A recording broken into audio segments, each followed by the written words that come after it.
도구기도의 위력이라는 제목을 가지고 함께 은혜 나누겠습니다. 하나님 아버지 감사합니다. 오늘 복되고 거룩한 주일 주민전에 나와 예배하게 하시고 하나님의 말씀을 선포하게 해주심을 감사합니다. 하나님 말씀이 되게 하시고 예배가 예배되게 하시고 신령과 진정으로 드려지는 예배가 되게 하시고 마음을 다하고 성품 다하고 뜻을 다하여 하나님을 경외하는 우리 모두가 되게 해주옵소서. 예수님의 이름으로 기도드렸습니다. 아멘. 아멘. 할렐루야. 네, 오늘 7월 셋째 주일입니다. 정말 세월이 유수같이 빠르죠. 지금 많은 장마로 인해서 게릴라성 폭우로 인해서 정말 지역마다 또 물난리 피해가 있는데 하나님께서 교회마다 또 피해를 입은 가정마다 주님의 위로의 손길이 함께 하시기를 기도합니다. 우리가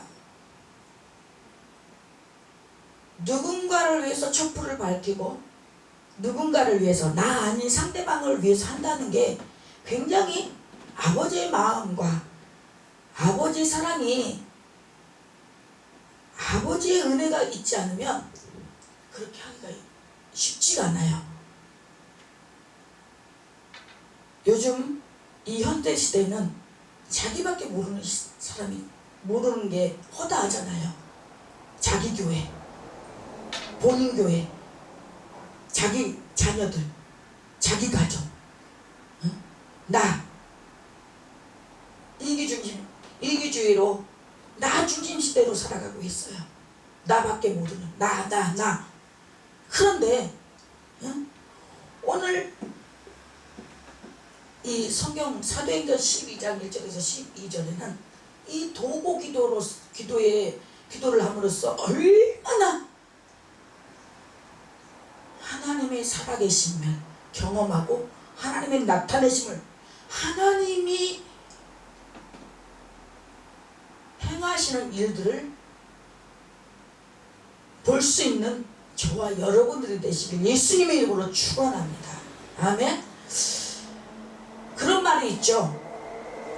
남을 위해 기도하다 보면 내 기도가 응답되고 상대방을 위해서 희생하다 보면 내 문제가 해결되고 촛불이 그렇잖아요. 초가 촛불을 태울 때 환하게 하기 위해서 촛불을 켜잖아요. 그 초가 그냥 타나요? 그 초가 탈 때 농이 떨어져서 자기를 태우면서 주위를 환하게 밝혀요. 자, 그렇다면 과연 나는 어떤 사람의 부류일까요? 또 우리 교회는, 우리 단체는, 우리 공동체는 어떤 부류에 속할까요? 나만을 생각하고 내 교회만을 생각하고 내 성도만 생각하고 내 단체만 생각하고 그런 이기주의적 단체인가? 아니면 내가 손해를 보더라도 그 상대방을 위해서 헌신하고 희생하고 계산하지 않고 그렇게 갈 수 있는 자들이 얼마나 있을까? 나는 과연 그렇게 할 수 있을까? 이 시간 돌아보는 시간이 됐으면 좋겠습니다. 오늘 이 12장은 야고보의 순교와 베드로의 투옥이 감옥을 가는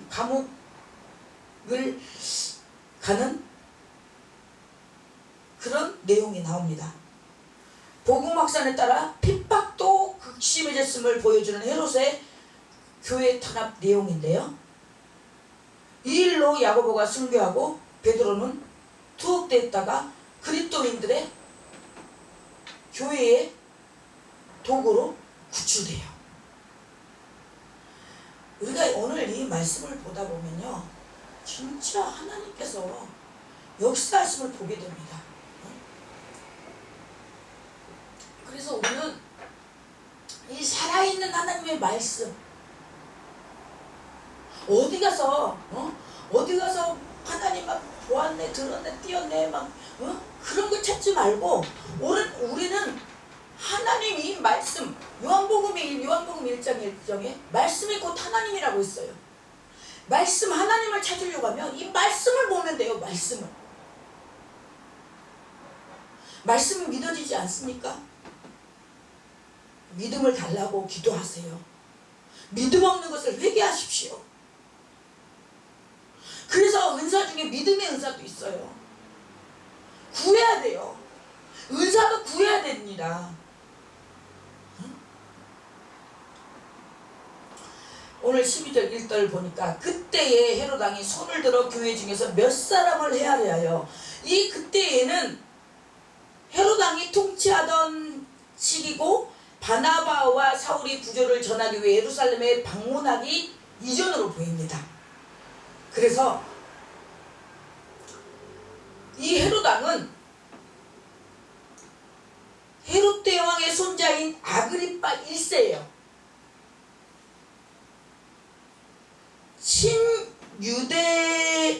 신유대교적인 정책을 펴면서 유대인의 관심을 사기 위해 노력했던 인물로 알려져 있는데 이 12장에서는 역시 유대인의 관심을 사기 위해 기독교인을 탄압하는 인물로 나타내고 있어요. 그래서 이 아그리빠 1세는 아주 파렴치한 인물이에요.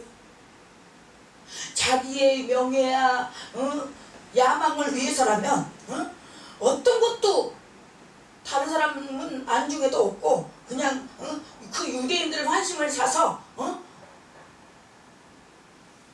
기독교인들을 탄압하기 위해서 각진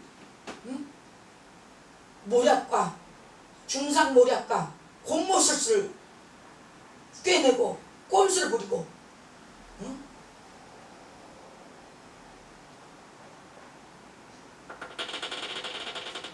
여기에서 손을 들어 라는 말이 나옵니다.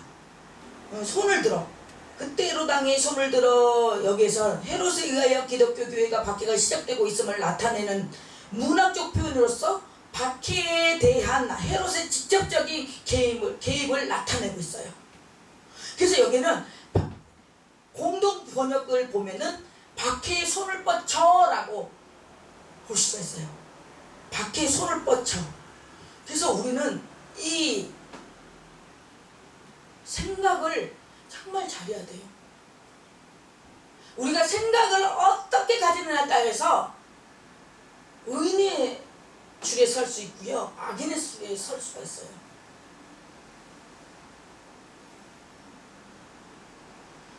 교회 중 몇 사람, 교회 즉 기독교 경쟁 공동체에 속한 몇 사람의 박해 대상으로 언급되고 있는데 여기 보니까 교회 몇 사람, 교회 중에서, 그러니까 지금 교회 중에서 몇 사람을 헤아려요. 그러니까 지금 교회도 핍박을 하고 거기 중에서 교회 안에도 기독교인을 택해서 지금 헤아려고 하고 있어요. 아그리빠 1세 왕이. 그러니 이거는 고난에 고난을 더하고 핍박에 핍박을 더하는 케이스가 되는 거죠. 과연 우리 이럴 때 우리는 어떻게 할까요? 아까 말씀 찬양 중에도 휘몰아치는 파도 앞에서 나는 찬송할 수 있는가? 휘몰아치는 풍랑 속에서 나는 찬양할 수 있는가? 파도여 잠잠하라, 찬송할 수 있는가? 찬송해야 됩니다. 요한의 형제 야고보를 칼로 죽이니 요한이 형제 야고보가 순교를 당해요. 순교를.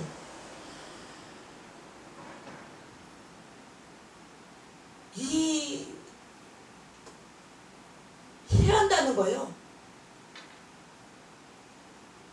보통 그냥 문자적으로 해야 한다는 거지 악을 행하고요, 상처를 입히고요, 고통당하게 해요. 근데 세상에서만 아그리빠 1세 왕만 악을 행하고 상처를 입힐까요? 아니요. 교회 안에서 주님을 믿는 소위 하나님을 믿는 자녀들도요, 악을 행하고요, 상처를 입히고 고통을 당하게 해요. 그게 인간이에요. 그게 인간이에요. 60회 이상이나 이렇게 이 말이 사용됐어요. 이 요한의 형제 야고보는 사도 중에서 첫 순교자인데, 요한의 형제 야고보는 세베대의 아들로 언급되고 있어요.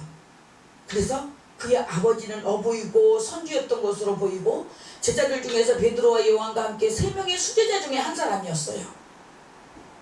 근데 그는 급하고, 이 요한은 급하고 이기적인 성격이었으므로 예수는 그에게 우리의 아들이라는 뜻을 짓는 보아너게라는 별명을 지어주기도 했어요. 근데 여기서 야고보는 알포의 아들, 예수 동생 야고보와 혼동해서는 안 됩니다. 아멘. 그래서 3절에 보니까 유대인들이 이 일을 기뻐하는 보고 베드로도 잡으려 할세 때는 무교절 기간이라. 여기서 유대인들이 이 일을 기뻐하는 것을 보고, 여기서 기뻐하다는 아리스토스, 기분이 좋은 만족한 상태를 나타내는 표현이에요. 여기서 볼 때 이 헤롯의 행위가 유대인들을 크게 만족시켰다는 뜻이 돼요. 이런 의미에서 볼 때 헤롯은 이 같은 행위에는 유대인들을 만족시키고 유대인들로부터 환심을 사고자 하는 의도가 숨어 있다고 볼 수 있고, 뿐만 아니라 유대인들이 기뻐하는 것을 보고 베드로까지 오게 가둔 헤롯에게는 백성들의 반응에 자신감을 얻어 광분적인 독재자의 전형이라고 할 수 있습니다. 완전히 이거는 독재자예요. 독재자. 조금 변태스러운, 완전히 광기적이고,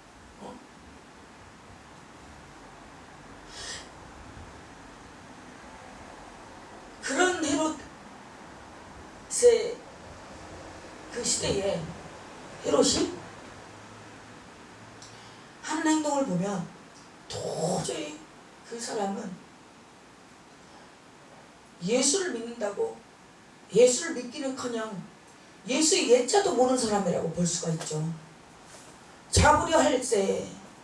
여기서 보니까 잡으려 할세. 야고보의 참수형을 보고 기뻐하는 유대인들의 반응에 고무되어 헤롯은 베드로까지 손을 뻗치고, 베드로가 제자들 중에 우두머리 역할을 했으므로 헤롯은 그를 잡게 되면 유대 지도자들이 자기를 더욱 진지할 거라고 생각했습니다. 여기서 보십시오. 베드로가 제자들 중에 가장 우두머리였으므로 헤롯은 베드로를 먼저 쳤던 거예요. 그러니 여러분들이 교회의 담임 목사, 공동체에는 또 대표회장, 우두머리를 위해서 기도 많이 부탁드립니다. 기도해줘야 됩니다. 이 사단은 가장 우두머리, 가장 그 교회의 중추적 역할, 단체에서 중추적 역할을 하는 사람을 넘어뜨리고 쓰러뜨리고 잡아뜨려요. 왜? 그 사람만 아니면 이 교회 무너지고 단체 무너지거든. 그렇기 때문에 사단이 아주 얼마나 구순지 몰라요. 그렇기 때문에 정말 대표를 위해서, 담임 목사를 위해서 기도 많이 부탁드립니다. 아멘.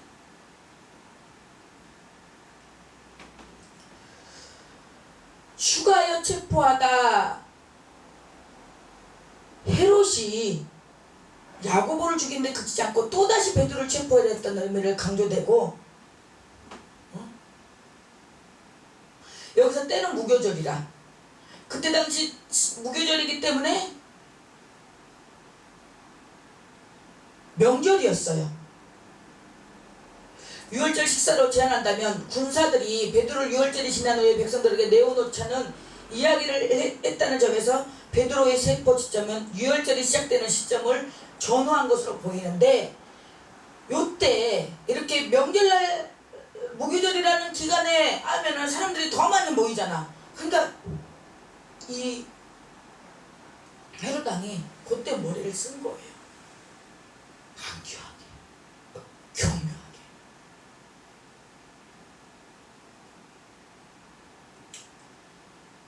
그리고 4절에 보니까 잡음에 옥에 가두어 군인 내 직은 내 패에 맡겨지고 유월절에 백성 앞에 끌어내고자 하더라. 잡음에 옥에 가두었다고 했어요. 그래서 베드로는 세 번째 투옥되는 셈인데, 이러한 사도들의 모습은 예수님이 걸어가셨던 고난의 십자가를 용기 있게 따라가는 모습으로 보여지기에 충분합니다. 군사 4씩인 4패, 그러니까 4명씩 묶어서 4패를 만들었다는 거예요. 그만큼 틈을, 베드로를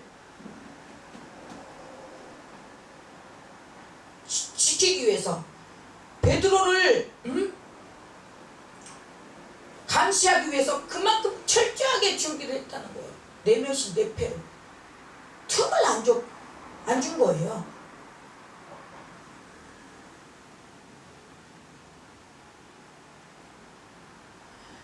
베드로의 체포가 공권력에 의한 것인과, 또 베드로가 중재의 힘으로 취급받았음을 보여주고, 또 베드로를 경비하기 위해 편성된 군인이 한 조에 4명씩 구성되어 모두 4개의 조로 짜여져 있었던 것으로 미루어보아 하루에 24시간을 한 조가 6시간을 지켰을 가능성이 큽니다.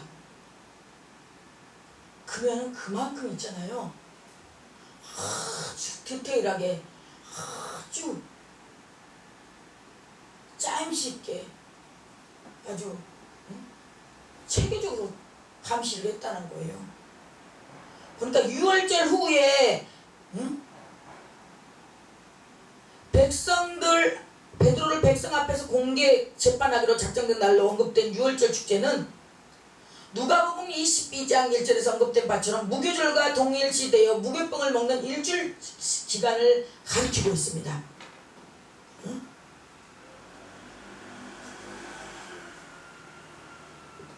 그러면 일주일 동안 무교병을 먹는 기간이니 그 일주일 동안 사람들이 얼마나 많이 모였겠어요. 그때 이 아그리파 왕이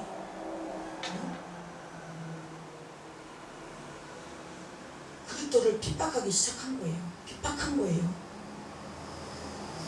백성 앞에 끌어내고자. 이 말은 유대인들에게 만족시키기 위한 처세술이었고, 또한 자신도 유대인들의 기쁨에 대한 매우 고무되어 있었을 것입니다. 그러니까 이 아그리파 왕은 유대인들 기쁘면 자기가 기쁘고, 유대인들은 오직하면 유대인들에게 환심을 사서 자기의 어떤 권력과 정치를, 야망을 꿈꿔왔던 사람이에요.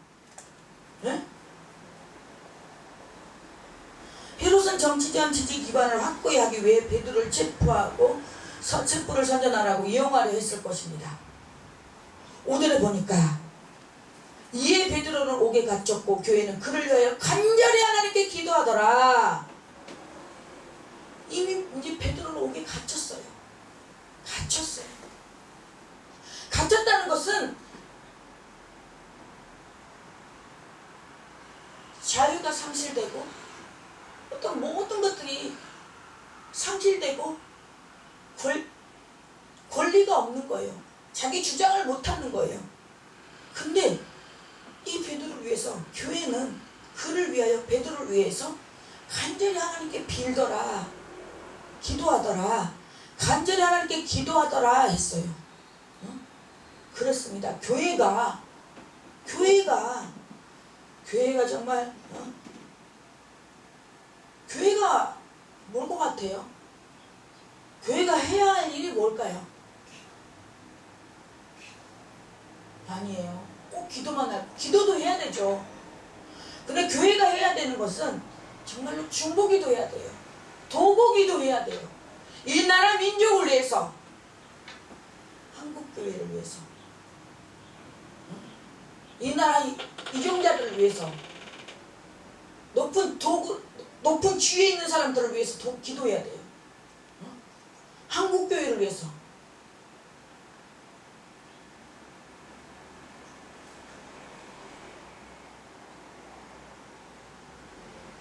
성도들이 베드로의 체포를 교회의 위기로 판단했다는 점을 암시해주고, 이미 영향력 있는 사도 야고보가 채용됐다는 점에서 베드로 역시 채용될 것이라는 결론이 나왔죠. 따라서 핵심 지도자의 상실은 곧 교회 위기로 인식되었을 것이고, 교회의 단계를 볼 수 있고, 교회가 기도했다는 것은 교회가 하나 되어 뭉쳤다는 것입니다. 즉 교회의 위기 앞에서 두려워 흩어진 것이 아니라 도리어 단결되었다는 점을 시사해 주고 있습니다. 이는 고난 중에 있는 교회가 어떤 모습을 취해야 할지 잘 보여주고 있습니다. 고난 중에 해야 될 교회 본분 중에 기도하는 모습을 모범적으로 보여주고 있어요. 정말로 교회는 위기가 처해 있을 때 나 살자고, 나 잘되기 위해서, 나 피해 안 보기 위해서 도망갈 것이 아니라, 방관할 것이 아니라, 회피할 것이 아니라, 도주할 것이 아니라 우리 하나님 앞에 같이 기도해야 될 것으로 배웁니다. 죽어도 같이 죽고 살아도 같이 살고. 아멘? 근데 보면요, 교회에 어려움이 있고 진짜 담임 목사가 또 공동체의 대표가 어떤 어려운 일을 당해. 그거는 떠나는 사람이 있어요. 떠나도 좋게 떠나나? 교회에 안 좋은 얘기 퍼뜨리고, 담임 목사 주의종 나쁘게 얘기하고, 대표 나쁘게 얘기하고.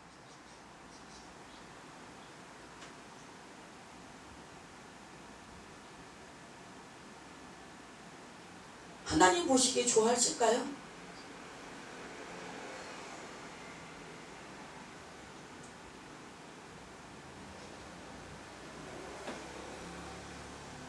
예수님은요, 핍박을 당하고 조롱을 받고 뱉음을 당하고 해도요, 우리의 죄를 대신해서 십자가에 못 박게 돌아가신 그분은요, 그 십자가 그 사랑은요, 끝까지 그 일을 감당했어요. 나에게 짓밟힘을 당하고 조롱을 당하고 나에게 비판과 판단과 조롱이 쏟아져도 우리의 나를 위해서 끝까지 배신하지 않고 배반하지 않고 저버리지 않고 우리를 위해서 끝까지 십자가에 못 박게 돌아가셨어요. 근데 우리는 어때요? 조금 힘들면, 주일 하다가도 힘들면 뛰쳐나가고 그만하고 안 해버리고, 선언한다 싶으면 안 해버리고. 그게 제 모습이었더라고요. 회개해야 됩니다. 정말로 저와 여러분, 원할 것 없이 누구는 나는 안 그랬다? 나는 안 그런다? 나는 그러지 않는다? 누가 그거를 장담을 할 수 있겠습니까? 거기 안에서 온전하게 갈 자 한 사람도 없습니다. 의인 없나니 하나도 없나니. 응? 항상 두렵고 떨림으로 긴장하는 자세로 나아가십시오. 나는 결코 아니다. 나는 절대 그럴 리 없어. 그렇게 생각하고 그렇게 말하는 순간 그 사람은 그 덫에 올무에 걸리고 말 것입니다. 그래서 항상 우리는 두렵고 떨림으로, 나는 부족하고 연약하오니 아버지 주님의 뜻, 주님께서 붙잡아 주지 않으면 나는 한 발걸음도 갈 수 없습니다 라고 고백하고 의지하고 나아갈 때 하나님이 붙들어주고 인도하시고 함께 하시고 동행하시고 이끌어주시고 함께 하시는 거지, 나는 잘할 수 있어, 나는 잘해, 이 정도면 잘해 라고 만족 신드롬에 빠지지 마시길 바랍니다.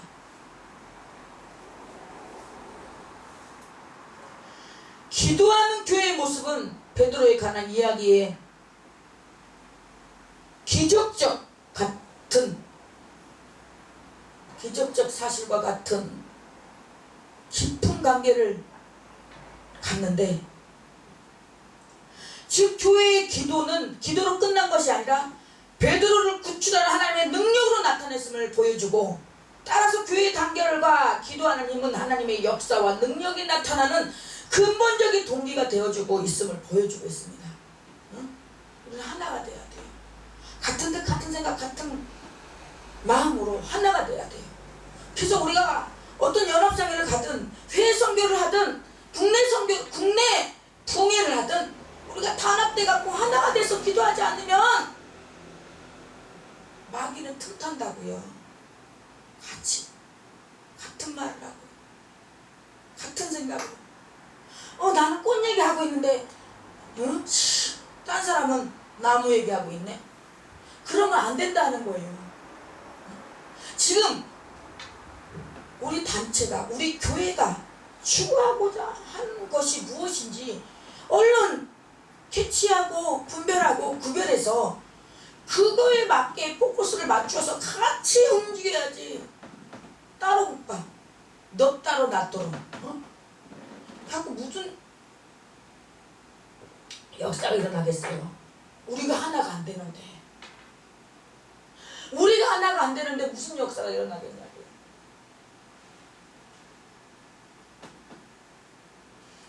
6절 보니까 헤롯이 잡아내려고 하는 그 전날 밤에 베드로가 두 군사 틈에서 쇠사슬에 매어 누워 자는데 파수꾼들이 문 밖에서 오기를 지키더니 헤롯이 잡아내려고 하는 그 전날 밤에 베드로가 두 군사 틈에서 그러니까 두 군사하면은 4명씩 4패를 했다고 그랬잖아요. 그러니까 4명씩 한 패 또 4명씩 한 패, 이 8명이 그러니까 베드로를 지키고 있었어요. 근데 베드로가 두 쇠사슬에 매여서 누워 자요. 그래서 파수꾼들이 문 밖에서 목을 지키더니 여기서 보면은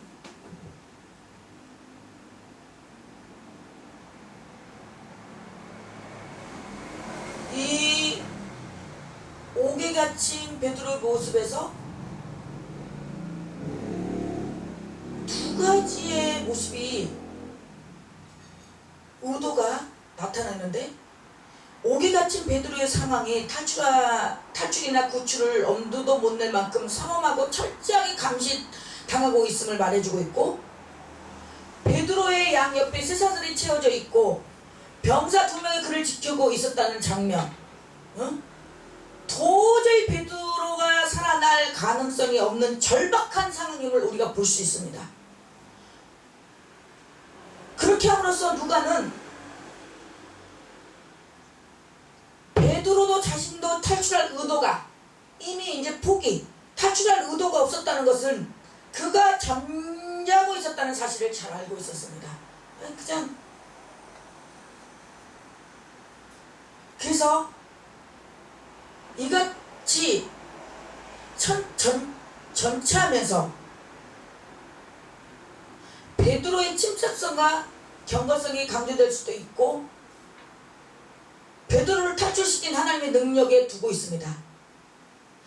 어떤 지금 철저하게 지금 두 팀이 감시하고 있고 두 사슬에 매여 자고 있었다고 했어요. 그렇다면 아주 철벽 방어를 쓰고 있는데, 여기서 베드로를 묶고 있는 이 두 쇠사슬은 각각 양편의 군사와 함께 묶여 있었다는 것은 도저히 베드로 혼자서는, 베드로는 이제 구출할 여망이 없는 그런 시점이, 그런 모습으로 지금 나타나고 있어요. 거기다가 파수꾼들이 문 밖에서 지키고 있어요. 감방 안에서도 두 사람이 경비병에 있고 문 밖에서도 두 사람 이상의 파수꾼이 지키고 있었다는 것은 베드로의 상황이 탈출이나 구출을 상상할 수 없을 정도를 가리키고 있어요. 그래서 누가는 베드로를 구출시킨 하나님의 능력을 극적으로 지금 나타나고 있는 거예요. 보여지고 있는 거예요. 하나님의 능력이 아니면, 하나님이 하지 않으면 도저히 어떻게 해결될 수 없는 문제. 우리의 삶 가운데도 그런 문제도 있잖아요. 우리의 삶 가운데도 나의 삶에 물질이 쇠사슬에 매여서, 쇠사슬에 모여서 물질이, 자녀가 매여서 이러지도 못하고 저러지도 못하고 아예 진퇴양난해. 그래서 아예 포기까지 해. 이제 난 더 이상 이제 가망이 없어. 앞으로 살아갈 여망이 없어. 희망이 없어. 그러고 있을 때 그런 상황이에요. 근데 보십시오. 반전이 일어납니다. 그렇습니다. 빈들에서 내가 아무것도 할 수 없을 때 하나님 그때 역사하십니다. 나의 생각, 나의 지식, 나의 방법, 나의 모든 것을 빼고, 나라는 것을 빼고 힘을 뺄 때 비로소 하나님의 것이 들어가요. 하나님의 능력이 들어가요. 하나님의 역사예요. 내가 버티고 있는데 나의 능력과 나의 생각과 나의 관점과 나의 가치가 나의 주관이 들어가 있는데 어떻게 하나님이 개입될 수가 있겠습니까? 네가 해봐. 그러면 너 잘하잖아. 그래, 네 잘났다. 네가 해봐. 그렇게 나오잖아요. 우리 사람도 그러잖아요. 그래서 우리는 다 힘을 빼야 돼요.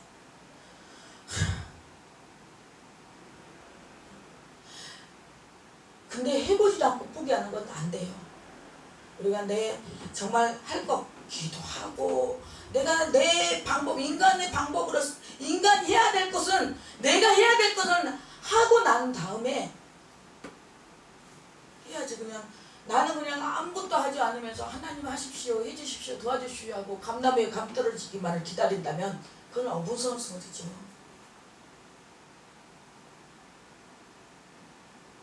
그랬더니 7절에 호련히 주의 사자가 곁에 서매, 호련히 주의 사자가 곁에 서며, 그때 정말 두 군사 틈에서 두 사슬에 매어 누워 자는데 거기다가 파수꾼들이 또 문 밖에서 지키고 있는 그 상황에 호련히 주의 사자가 곁에 서며 옥중에 광채가 빛나며 베드로의 옆구리를 깨워 이르되 급히 일어나라니 쇠사슬이 그 손에서 벗어진지라. 아멘. 이 주의 사자는 하나님의 사자 또는 단순히 천사를 묘사하고 있고, 주의 사자가 나타난 것은 성도들의 기대에 대한 응답이에요. 응답. 한편으로 베드로의 구출에 대한 하나님께서 직접 계획하신 것이고, 또 광채가 빛나며 환한 빛이 감방을 비추었다는데, 이 공동 번역에서는 그렇게 나오는데, 이 같은 묘사는 초자연적인 하나님의 개입하심과 그 영광의 임함을 표현하는 전통적인 표현이라고 볼 수 있습니다. 마태복음 28장 8절에 보니까, 제가 마태복음 28장 8절에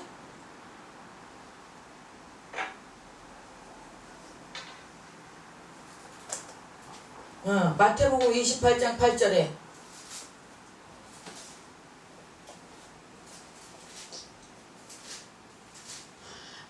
마태복음 28장 8절에 그 여자들이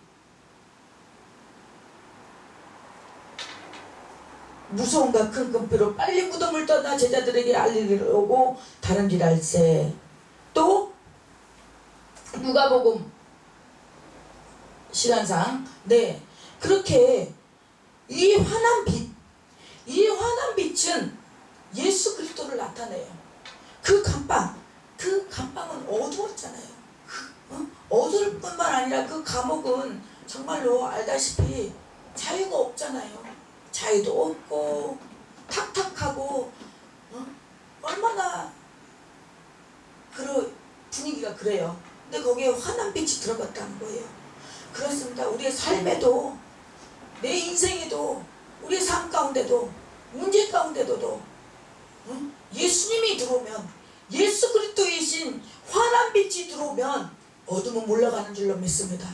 그래서 우리의 삶 가운데 예수 그리스도는 완전히, 그분은 환한 빛이다 못해 정말 그분이야말로 우리의 삶에 영원한 문제 해결자이신 줄로 믿으시길 바랍니다. 그분만이 우리의 문제를 해결하시고 그분만이 우리의 병을 치료하시고 그분만이 우리의 앞길을 인도하시는 줄로 믿습니다. 아멘. 우리의 삶 가운데 문제 그분이 해결합니다. 로또가 해결하지 않아요. 그 부분도 주님께 기도해야지 그런 부분도 해결되는 거지. 주님께 기도하지 않고 자기 방법으로 안 된다니까요. 일확천금 누리지 마시고 일확천금 바라지 말고 하나님께 기도하십시오. 로또보다 더 로또 예수 그리스도의 능력이 임하면요 한순간이에요. 기도의 기간은 10년 20년이지만 하나님이 개입하시고 예수님이 일을 하시면요 성령님이 또 터뜨리시면요 한방이에요. 한방. 왜 그걸 모르십니까? 정말 깨닫는 저와 여러분들이 되시길 예수님 이름으로 축원합니다. 세상 방법으로 내 지식으로 내 머리로 언제까지 그렇게 하실 것입니까? 예수 이름으로 잘라내십시오. 예수 이름으로.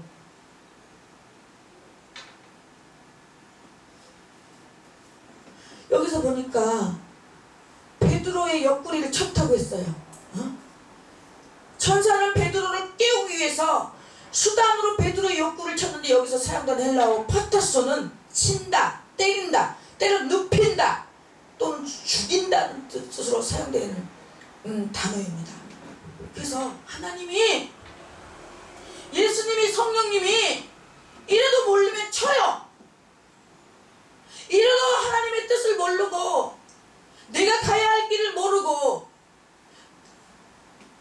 너에게 준 각자 주어진 하나님의 뜻이 있고 사명이 있고 부르심이 있고 소명이 있는데 그걸 캐치하지 못하고 간파하지 못하고 이걸 하지 못한다면 옆구리를 쳐요. 깨워요. 때려요. 눕혀요. 죽여요. 하나님이 친다 그런 말 있잖아요. 사건을 통해서 자녀를 통해서 물질을 통해서 친다니까요.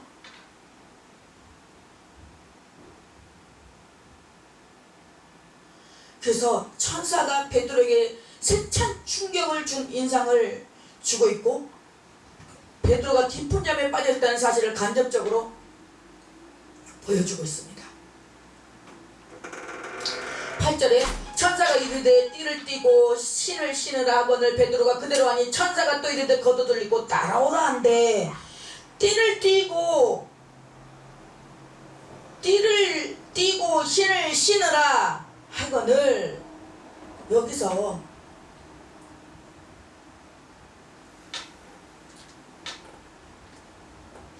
이 명령은 지금 계속 강조되고 있어요.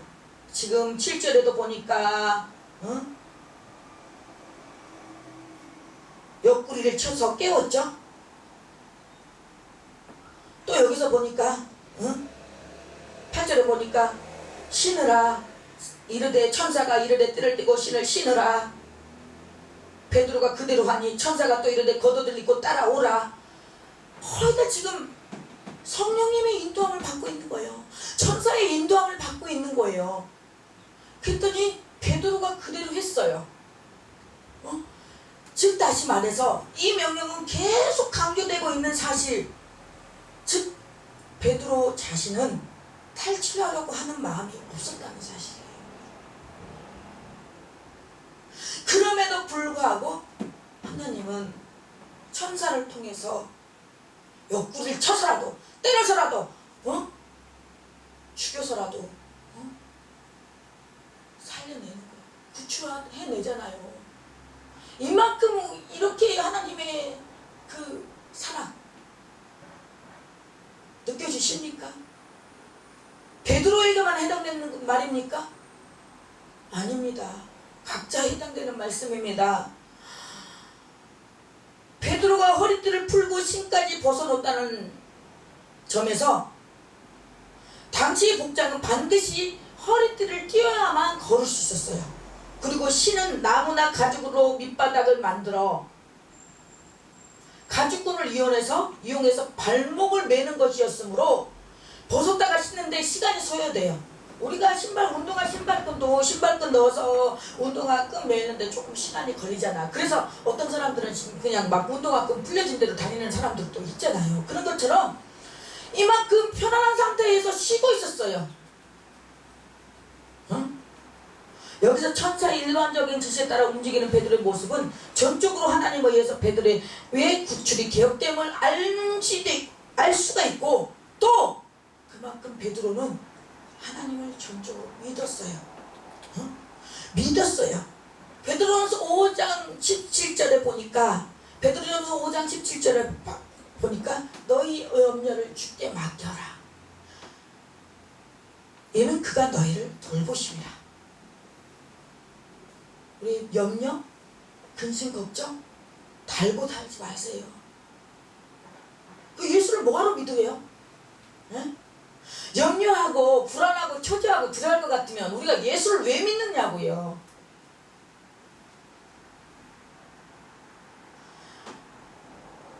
염려한다고 해서 그 문제가 해결되면은 백날이고 천날이고 염려 많이 하세요. 그 염려한다고 해서 키가 한 자나 더 크냐고 클 수가 없거든요. 어? 염려는 염려일 뿐이에요. 염려하다가 다른 일도 더 못해요. 응? 요한복음 14장 27절에도 보니까 요한복음 14장 27절에도 평안을 너희에게 끼치노니 곧 나의 평안을 너희에게 주노라. 내가 너희에게 주는 것은 세상이 주는 것과 같지 아니하라. 너희는 마음에 근심하지도 말고 두려워하지도 말라. 그래, 이 베드로는 이 말씀을 믿었던 것 같아. 응? 믿는 구석이 있으니까 그냥 편안하게 있었던 거예요. 하나님의 계획하신. 보십시오. 근데 베드로가 이렇게 평안하게 된 것은, 베드로가 이렇게 구출이 된 것은 다 뒤에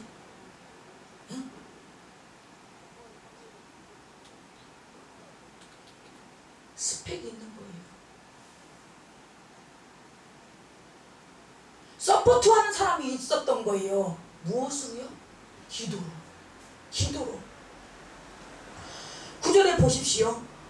베드로가 나와서 따라갈새 천사의 하는 것이 참인 줄 알지 못하고 환상을 보는가 하니라. 그러니까 지금 이 베드로는 지금 옥중에 지금 내가 지금 이 사슬에 매여 지금 꿈인가 지금 생신가 하는 거야. 이 환상은 바로 앞에 참과 대조되는 단어로서 실제적인 경험되는 현실이 아닌 것을 뜻한다고 볼 수 있는데, 이 같은 표현 역시 베드로에게는 스스로 탈출하는 계획이나 지금과 같은 상황을 상상도 못했다는 것이에요. 아예 포기하고 있는 상황이었어요. 그냥 내가 어떻게 지금 어떻게 지금 나가보려고 막 발버둥을 치고 막 묘안을 짜고 막 어떻게 해서든 지금 나가보려고 그런 상황이 아니었다는 거예요. 이 뜻은 전적으로 하나님의 계획하신, 하나님의 섭리 속에, 하나님의 경륜 속에 하나님의 일하심을 보여주고 있어요. 베드로는 정말로 하나님의 일하심을 경험한 거예요. 베드로가 수제자였으니까 그랬을까요? 아니요. 우리들에게도 이런 하나님의 일하심을 경험한다니까요. 경험해 보세요. 하나님을 믿으면서 주의 종으로서, 성도로서 이렇게 하나님이 나를 이 어려운 상황 가운데 나를 구출하고 옆구리를 쳐서라도 나를 이렇게 구출해내는 것을 치료하심을, 해결을 주심을 맛보아 알아야 된다니까요. 하나님의 선하심을 맛보아 알지어다라고 말했잖아요. 10절에 보니까 이에 첫째와 둘째 파수를 지나 시내로 통한 세문에 이르니 문이 저절로 열리는지라. 나와서 한 거리를 지나며 천사가 곧 떠나니라. 여기서 볼 때 이 성으로 시내로 통한 세문, 여기는 이제 시내로 통한 세문이라고 나왔는데, 응? 여기는 문자적으로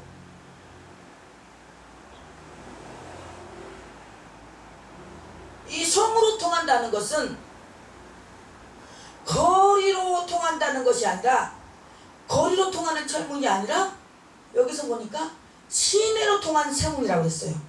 이 시내로 통한 이 세문은, 이 뜻은 도시 또는 시내로 향한다는 뜻이에요. 또한 새로 된 문이란 매우 육중하고 함부로 열 수 없는 견고한 문. 왜 문 중에서, 세문 중에서도 아주 철통방어 해놓은 문이 있잖아요. 그런 문이에요. 응?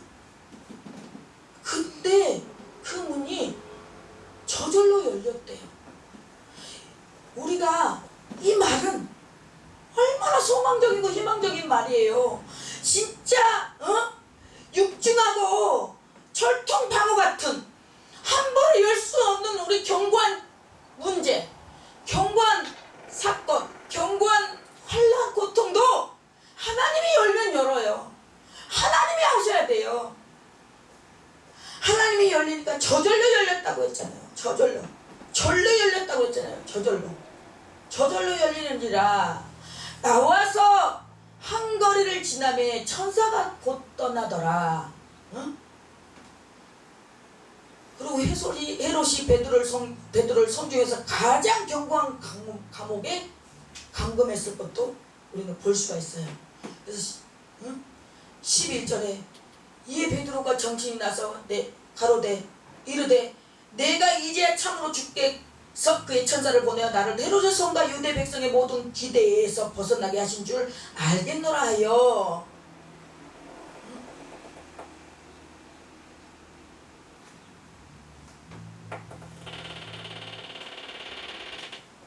베드로가 정신이 났다고 했어요. 이제야 참으로 주께서 그의 천사를 보내어 나를 하늘성과 유다 백성의 모든 기세를 벗어나게 하신 줄 알겠노라. 우리는 어떤 문제가 해결되고 치유가 되고 회복이 되고 그 문제가 그래야만 하나님이 함께 하신 것을, 하나님이 도와주신 것을 믿지 말고 우리의 삶 가운데는요, 우리의 삶 가운데는 항상 우리 주님께서 나와 함께 하시고 있어요. 근데 나의 생각과 문제와 세상 풍파 속에서 그걸 내가 감지하지 못하고 감식하지 못해서 그렇지, 항상 주님은 나와 함께 하시고 계세요. 믿으십니까? 믿으셔야 됩니다.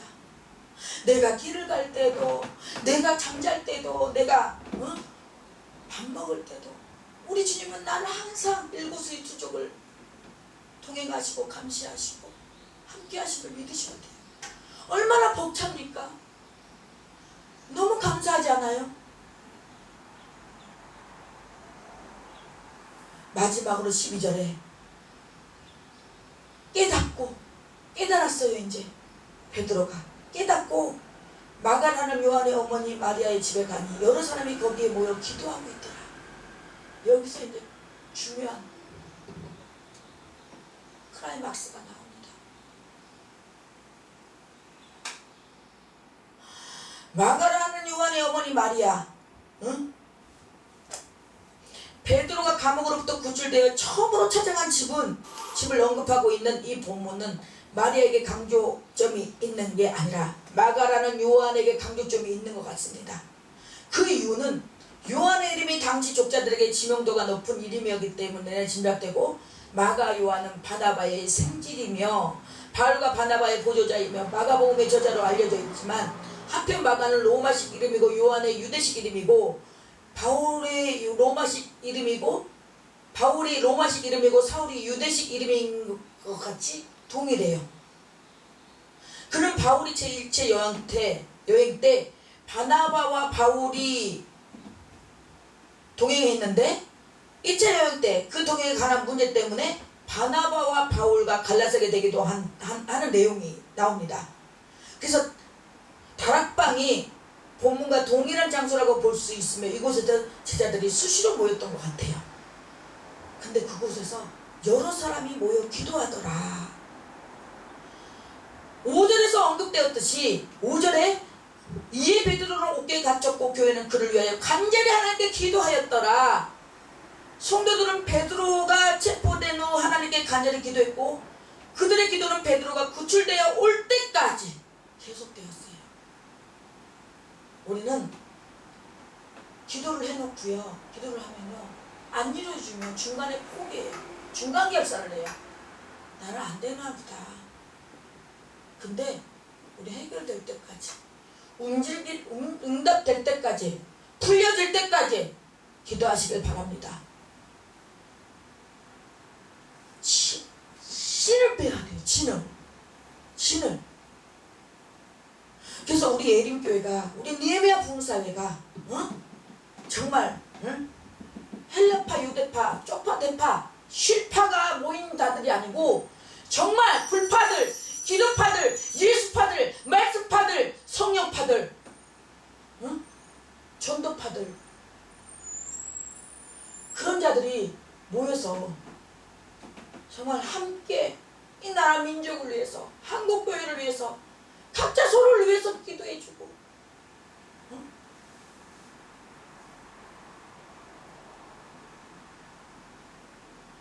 많은 단체들이 있어요.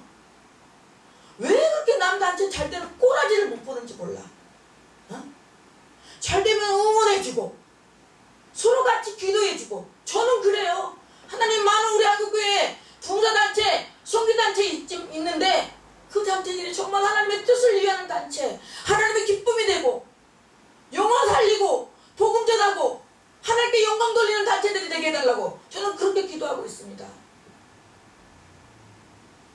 근데 뭐 저기 하면 그냥 깔아뭉개고 짓밟고 짓누르고 제발 하나님의 믿는 백성들끼리는 그렇게 하지 말자고요. 서로 물고 뜯고 망하는 길밖에 안 돼요. 물고 뜯어봤자. 우리 그렇게 하지 말자고요. 하나님께서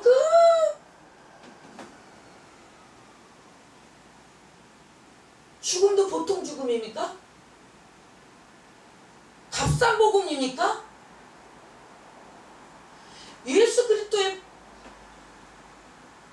그 십자가 보혈로 인해서 우리가 영원한 생명을 얻었잖아요.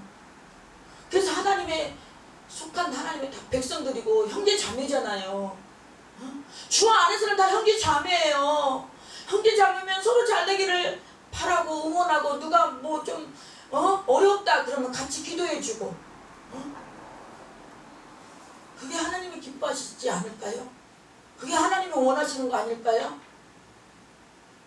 그래야 아버지도 보람이, 예수님도 보람이 있지 않을까요? 내가 너 같은 것들, 니네들 같은 사람 때문에 시기하고 질투하고 물어뜯고 자기가 잘 되기 위해서 그냥 다른 사람은 죽어도 돼. 깔아뭉개고 그냥 끌어내리고 해서 자기 올라가면 편해? 하나님 기뻐하시겠어요? 예수님이 얼마나 한탄할까요? 야, 내가 저런 인간들 때문에 내가 조롱받고 핍박, 침뱉음을 당하고 머리에 가시면류관 쓰고 내가 창각 칼에 칼로 내가 찔러 죽었나? 그런 생각 안 들까요? 나는 그거 같아. 우리 어느 날 하나님 앞에 다 서요. 너나 할 것 없이. 하나님 앞에 섰을 때 할 말 있게 할 말 있는 저와 여러분들이 돼야 되지 않겠어요? 명분 있는 저와 이름이 명분 있는 자들이 돼야 되지 않겠어요? 명분이 있어야 되잖아요. 어? 뭘로 명분 세울 거예요?